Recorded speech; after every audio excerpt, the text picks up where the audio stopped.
নামটা মনে রাখুন, হ্যারি ব্রুক। না, ইনি কোনো সাধারণ ক্রিকেটার নন।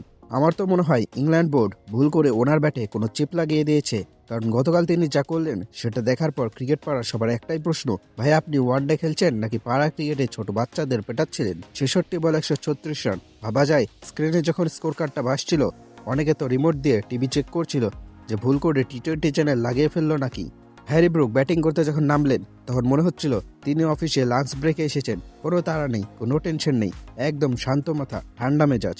অনেকে তাকে এই প্রজন্মের নতুন ক্যাপ্টেন কুল বলা শুরু করেছে, কিন্তু এই কুল মানুষটাই যখন ব্যাটে ঘোরানো শুরু করলেন বোলারদের অবস্থা তখন টাইট। বোলার বল করছে আর ব্রুক এমনভাবে মারছেন যেন বলছেন, ভাই এই বলটা একটু বেশি স্লো ছিল, বলটা একটু জোরে দিও তো, গ্যালারিতে পাঠাতে সুবিধা হয়। ওয়ানডে ক্রিকেটে আমরা জানি শুরুতে একটু দেখে খেলতে হয়, সেট হতে হয়, কিন্তু ব্রুক সেট হওয়া তো দূরের কথা, তিনি ক্রিজে এসে ডিক্লেয়ার করে দিলেন যে আজ মাঠের চারদিকে ঘাস তিনি বল দিয়েই ছেটে দেবেন। একটু পরিসংখ্যান দেখুন, 66 বল 136, স্ট্রাইক রেট কত জানেন? 206 এর ওপরে। আধুনিক ওয়ানডে ক্রিকেটে এটা স্যার ব্যাটিং না, এটা হলো বোলারদের ওপর রীতিমতো অত্যাচার। ব্রুকের শট সিলেকশন দেখলে মনে হয় তিনি ক্রিকেট খেলছেন না, প্লে স্টেশনে কোনো চিট কোড ব্যবহার করছেন।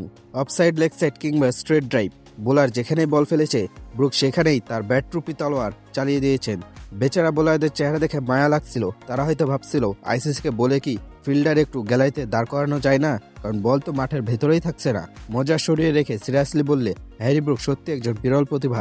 এই প্রজন্মের ক্রিকেটারদের মধ্যে এমন বিধ্বংসী মেজাজ আর ঠান্ডা মাথার কম্বিনেশন খুব কমই দেখা যায়। তার ক্যারিয়ারের সেরা সময় এখনো সামনে পড়ে আছে। এখনই যদি এই অবস্থা হয় তবে ভাবুন তো, যখন তিনি তার পিক ফর্মে থাকবেন তখন রেকর্ড বইয়ের কি অবস্থা হবে।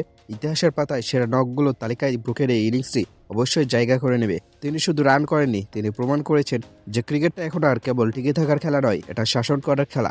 আপনাদের কি মনে হয় হ্যারি ব্রুক কি পারবেন আগামী কয়েক বছরের বিশ্ব ক্রিকেটকে এভাবে শাসন করতে? তাকে বোলাররা তার কোনো ওষুধ খুঁজে পাবে?